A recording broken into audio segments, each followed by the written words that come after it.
कौन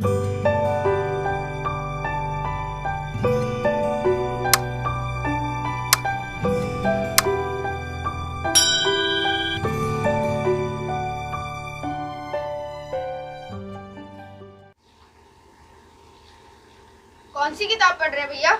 अरे वाह फाइज, आओ बैठो ना। ये एक नॉवेल है आदि विद्रोही। इसे हावर्ड फास्ट ने लिखा है। इस नॉवेल में इटली की कहानी है करीब 2000 साल पुरानी, कि वहाँ पर गुलामी के उस दौर में क्या हो रहा था, किस तरीके से जो गुलाम मालिक थे वो अय्याशी करते थे और जो गुलाम थे वो तमाम कष्ट सहते थे, लेकिन फिर भी बराबर विद्रोह करते थे। वो सारी कहानी इसके अंदर है।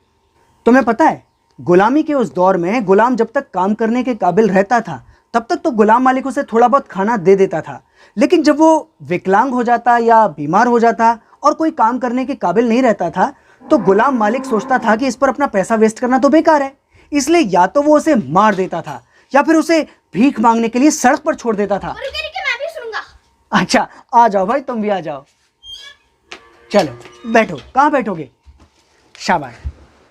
गुलामी के इस रिवाज से और गुलामी के इस प्रथा से बहुत पहले तक समाज में मालिक और गुलाम नाम की कोई चीज़ नहीं थी, ऐसी कोई क्लासेस नहीं थी। लेकिन ये दो वर्ग जब बन गए तो कई हजार साल तक बने रहे, और उस दौर में मालिकों के वर्ग ने गुलामों के वर्ग पर बहुत अत्याचार किए। वो उन्हें बड़ी बड़ी सजाएं देते थे। सबसे खतरनाक सजा तो वो देते थे जिसमें वो सलीब पर टांग देते थे गुलाम को, मतलब एक क्रॉस पर गुलाम की कलाइयों में, उसके शरीर में कील ठोक देते थे और उसे क्रॉस पर लटका देते थे, जैसा जीसस क्राइस्ट के साथ हुआ था। हाँ बिल्कुल वैसा ही। तो क्या जीसस भी गुलाम थे? देखो, इसके बारे में हम फिर से बात कर लेंगे, लेकिन फिलहाल तो यूं समझो कि गुलामों ने इतने अत्याचार सहने के बावजूद अपनी लड़ाई जारी रखी। गुलामों के पूरे वर्ग ने मालिकों के पूरे वर्ग के खिलाफ विद्रोह किए और ये विद्रोह आखिरकार सफल भी हुए। तो क्या गुलामों ने मालिकों की जमीन पे कब्जा कर लिया? अरे नहीं भाई, गुलामों का ये संघर्ष जमीन के लिए नहीं था।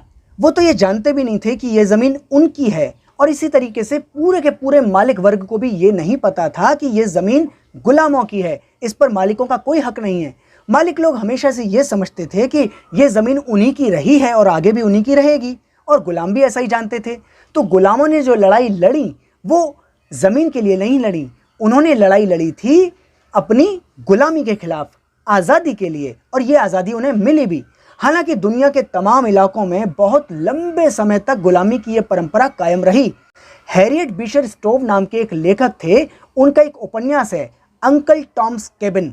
उसमें बताया गया है कि 1865 तक, यानी अब से लगभग कोई 150 साल पहले तक अमेरिका में गुलामी की यह परंपरा कायम थी। एक मिनट, गुलाम इतनी मेहनत करते थे, इतना अत्याचार सहते थे, फिर भी उनको इतनी छोटी चीज क्यों नहीं पता थी कि दुनिया में जितनी भी चीजें, जितनी भी जमीन है वो उनकी है? ऐसी बात नहीं है अर्नव कि गुलामों के मन में मालिकों के प्रति और अपनी गुलामी के प्रति नफरत नहीं थी, जबरदस्त नफरत थी। लेकिन एक बात समझ लो कि जब भी किसी समाज के अंदर वर्ग होते हैं तो हर वर्ग की मेंटेलिटी उस वर्ग के हिसाब से चलती है जो वर्ग समाज पर शासन करता है। गुलामी के इस दौर में समाज में 3 किस्म के वर्ग थे। एक मालिकों का वर्ग, दूसरा गुलामों का वर्ग, और तीसरा स्वतंत्र उत्पादकों का वर्ग। और हर एक वर्ग की अपनी अपनी सोच समझ होती थी, लेकिन सबसे ज्यादा जो सोच समझ हावी थी वो थी मालिकों की।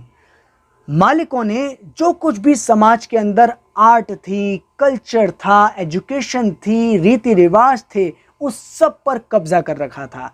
सब लोग लगभग वैसे ही सोचते थे जैसे मालिक सोचते थे, और मालिक सोचवाना चाहते थे। मालिक ये समझवा देना चाहते थे कि जितनी भी ज़मीन है, जितनी भी संपत्ति है, जो कुछ दुनिया में वैभव है, वो सारा का सारा गुलाम मालिकों का है और किसी का भी नहीं।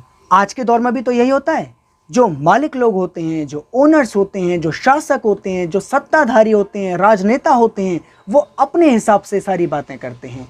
आप समझे अर्णव, इस दुनिया में जितने भी लोग हैं वो सब किसी न किसी क्लास से बिलोंग करते हैं। अब देखना यह है कि वो क्लास मालिकों की है या गुलामों की।